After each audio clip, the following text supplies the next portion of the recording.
Hi everyone, it's Claire back again. So I hope you can see this and you can read it. I'll probably zoom in a little bit as I'm going through it.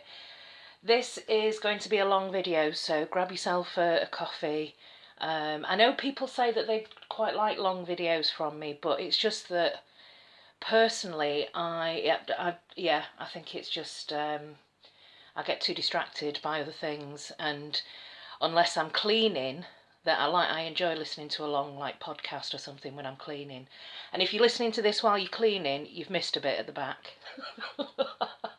Right, okay, what I'll do is I'll probably put timestamps in the description because there's quite a lot to cover. There's an Instagram challenge, there's the feedback here as you can see from the CAA, there's my Magnificent 7 for November, and some little plans and updates to give you as well. So let's make a start with what's on my nails actually. This is, and I've forgotten the polishes, hang on.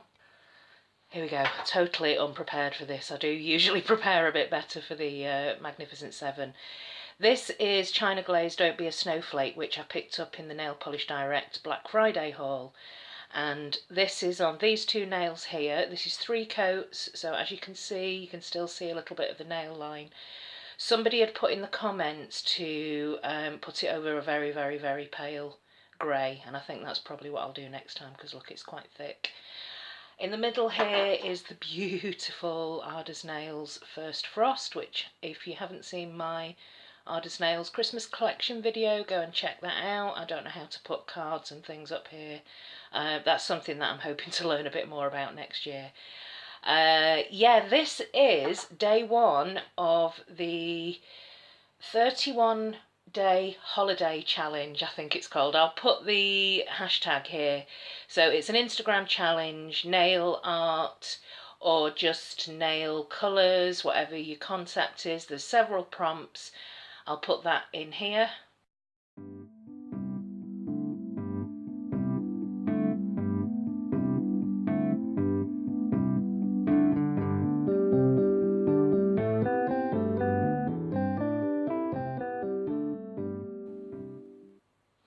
So as you can see, day 1 is snowflakes, and I am actually recording this on the 1st of December, so I'll put this up at some point later today. But yeah, it's just been one of those months and I'm kind of rushing with everything. So let's have a look. This was the letter that came back from the Civil Aviation Authority Communications Department. So somebody responded to our letter and our petition.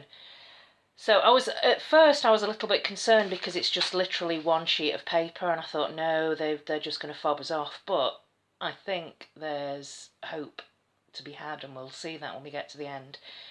So as you can see, they say thank you for contacting the Civil Aviation Authority, and that there's been a delay in the response because it went through to different departments. So straight away they say that they're not responsible globally for classifying certain products as dangerous goods. That's down to the United Nations, and this about dangerous goods, health and safety, toxic substances, etc, etc. So they're just setting out who they are and what they do. So the UN system is based on hazard rather than end use. Okay, so that makes sense. In which case we want nail polish to be measured on a scale of hazard, because I think it doesn't pose any hazard. Hazard is the potential for a risk, an incident to take place, and I think it's fairly low hazard. As we've set out in the petition, the transport of dangerous goods is regulated for all modes of transport, including road, rail, international, etc, etc. Bulk retail distribution typically uses road or sea, other than mail. Okay.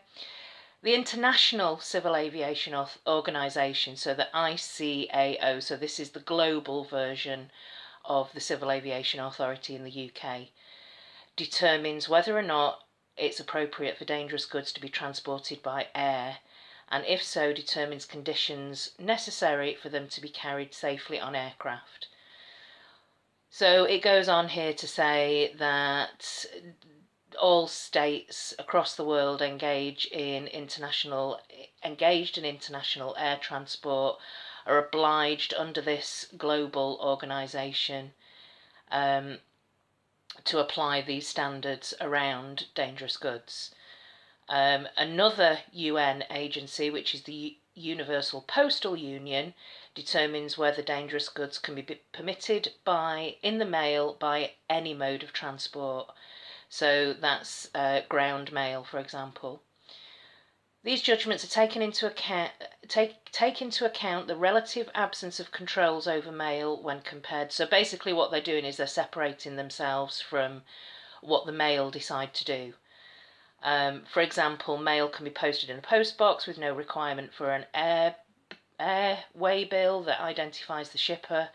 With very few exceptions, the Universal Postal Union Convention forbids dangerous goods in international airmail. So they're just pointing out who says what when it comes to dangerous goods across the world. Improper carriage of dangerous goods has been the cause of a number of significant accidents, some of which have been fatal. We are not aware of any significant incident in air transport caused by nail varnish.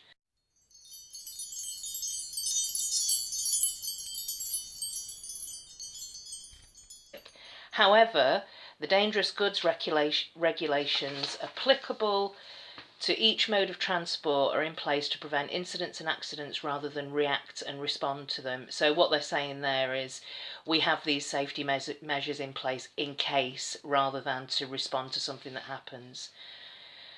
The International Civil Aviation Organization permits certain consumer products which are classified as dangerous goods to be carried in small quantities by passengers. So this is our question about why can people carry them in their, hand luggage, or or actually take things to actually take nail polish back home in their own luggage. These provisions recognise the desire of passengers to carry such items and the level of protection from damage afforded by the baggage that those items are carried in. Dangerous goods within mail represents a different hazard. With the advent of e-commerce, there's been a dramatic increase in the number of forbidden dangerous goods, some of them being particularly dangerous, which have entered the mail stream, much of which has been carried by aircraft. The packaging standard of mail items may not be suitable for the transport of dangerous goods without suitable acceptable controls, which we've asked for when it comes to nail polish, as long as it's baggaged safely, that there shouldn't be a problem. Furthermore, the risk to flight safety is not just from individual consignment, but from cumulative quantities from multiple consignors. I don't know how they would track that. I don't know how they would know that 30 people had got on a plane with nail polish, but... Okay, so it gets a bit more positive here towards the end. Accordingly, products which are seemingly harmless in the home should not be assumed safe when carried by air without adequate controls in place. Completely agree. The UK CAA is, however, satisfied that certain low-hazard consumer products classified as dangerous goods and therefore forbidden in international mail, such as flammable perfumes and nail varnish, can be safely carried in the mail, providing they are adequately packaged and labelled. So just read that again. What they're saying is, we don't really see there being a problem with nail varnish or nail polish. As a result, the UK CAA liaised with the Department of Transport and Maritime Coast Guard Agency, responsible for road and sea transport of dangerous goods, to agree conditions under which this could be permitted under exemption. These provisions came into effect in 2003, which allow 4 30ml bottles. I've never seen a 30ml bottle of nail polish in my life, but in any one parcel sent within domestic mail. So we know that already. This is the 4 nail polishes maximum internally within the UK. The CAA does not have the authority to unilaterally grant an exemption which would cover international posting, including to and from the Republic of Ireland, but we believe that, subject to appropriate acceptance controls, sending the low-hazard consumer products mentioned above in international airmail would be no less safe than sending them within the UK. So here are the rules for the UK here, the 4 nail polishes. So We are committed to working with the Royal Mail, the what was the UPU again? That's the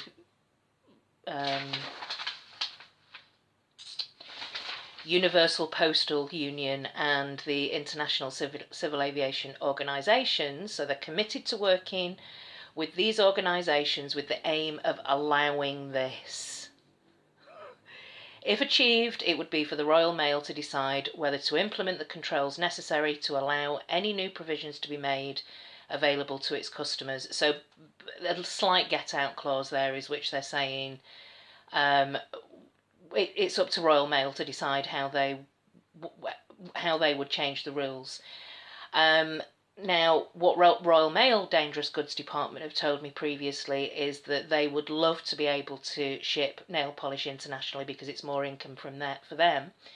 But it's the Civil Aviation Authority that won't allow them a licence, and time again every year they apply for a licence to carry nail polish. This is what they've told me, and the Civil Aviation Authority have turned them down. So maybe it'll be different this year. As far as what happens next, so this is who wrote to us, as far as what happens next, I think I'm just going to leave it now till after Christmas. What I might do is write a letter of response just saying, can you please keep us informed, that I'm happy to attend any meetings or liaise with the Royal Mail. I'm also going to probably separately write to the Royal Mail with a copy of this letter, and just ask them if they can give me an update as well when any changes take place, and we'll just take it from there. I mean, I'm hoping that this means that things will change sooner rather than later, but we will see. Right, okay, that was a long one. Let me get to my Magnificent Seven.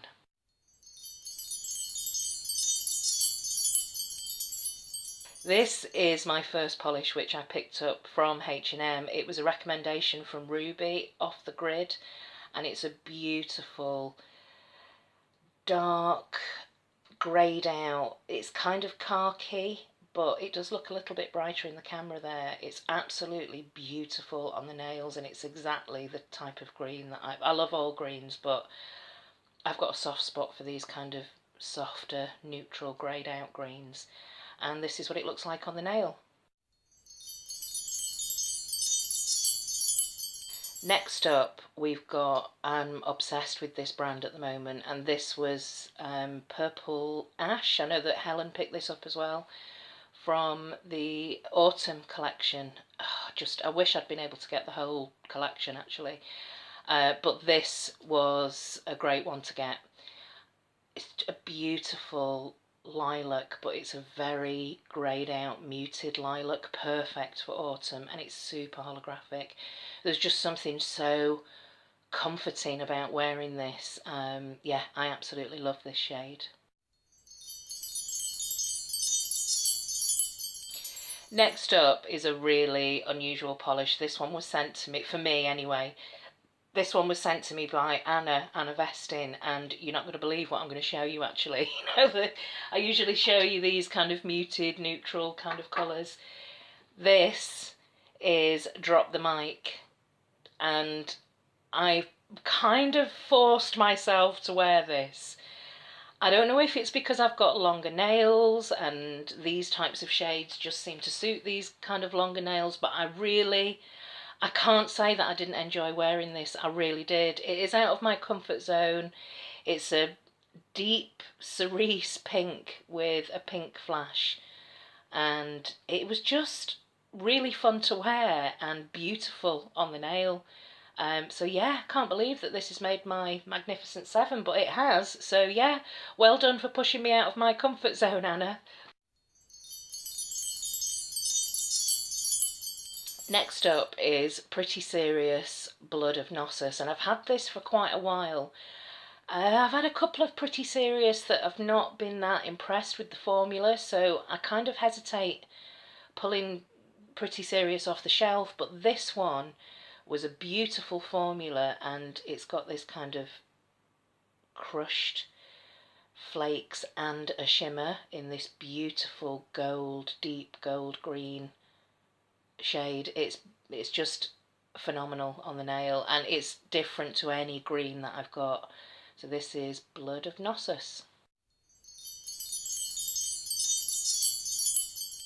Next up, this one is such a beauty. There was a couple, this one nearly made it as well. But this one beat it. This is Midnight Sky, and this was sent to me by Catherine, Mrs. Cronall, and it's just beautiful. It's a purple base, but it's got so much blue glitter in it that it actually kind of turns it blue. It's only when you take it off on the cotton pad that you can see that the base is actually purple. But it's so shimmery and pretty. It's just like an amped up deep dark navy blue. So yeah, that's Essence Midnight Sky.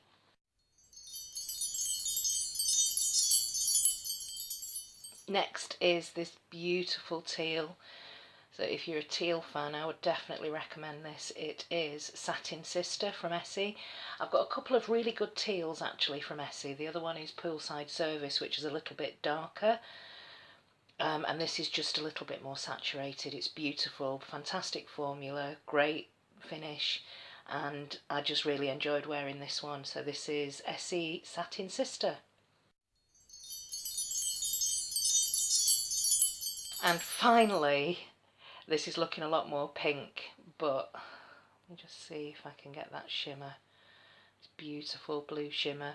It is, of course, and I've mentioned this several times, look out for this at the end of the year for sure. This is Light of Lyra from Tonic Polish. And I'm including this month because I wore this for 3 days solid when I was working on the markets with Bubble Off. And it was one of those situations where I just couldn't polish my nails for 3 days. Just wasn't able to, didn't have the time to. So I put this on knowing that I wouldn't be able to change my nails, and I sailed through the 3 days without having to worry about, oh no, I need to change my nail polish, which is a kind of impulse thing that I feel that I need to do every day because A, I've got so much polish, and B, it's a relaxation thing for me at the end of the day. So yeah, I managed with very minimal tipwear to get through 3 days, and it helped by Tonic Light of Lyra.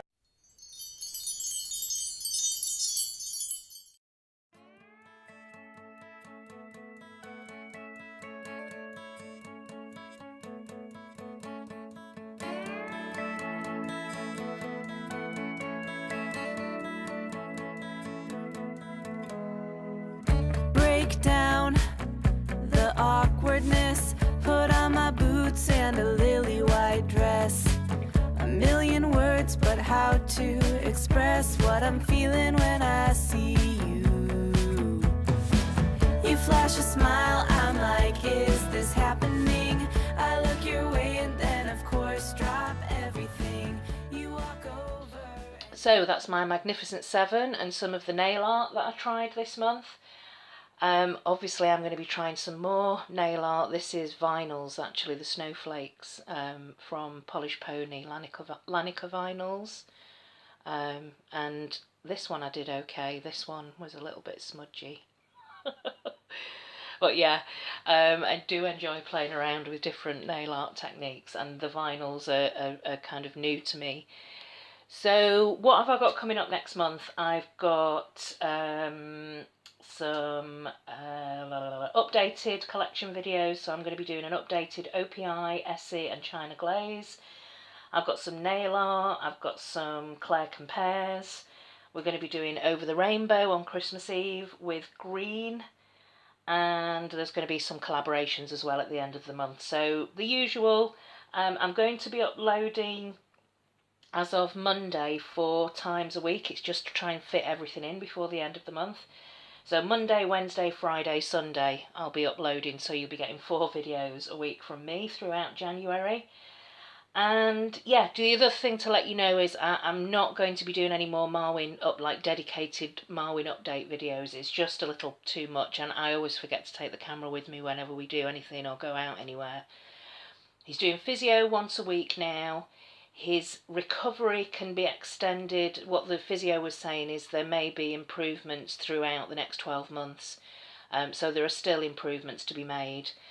He still needs to get more strength in his back legs, but he's walking, and we're doing some retraining with.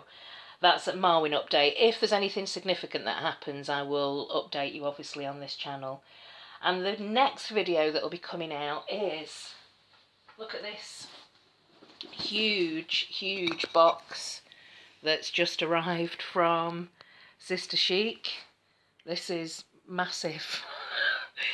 And it's my Christmas present from Debbie, and she said, I said to her, do you want me to, you know, I feel like I need to save this till Christmas because Lisa sent me something as well, and I was like, oh, I feel like I need to just like open everything up on Christmas Day.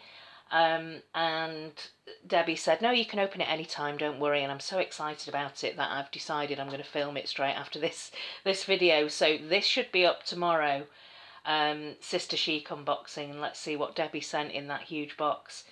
And that's it for this month. Let me know what you've been wearing, what your favourites have been, if you've got any suggestions about how to move things forward with the Royal Mail and the Civil Aviation Authority. And yeah, tag us as well if you're going to be involved in the 31-day challenge in December on Instagram. And yeah, that's it. Very long video, apologies, or enjoy if you've enjoyed it, longer videos. And I'll see you in the next video, which will be tomorrow. Thanks for watching. Bye.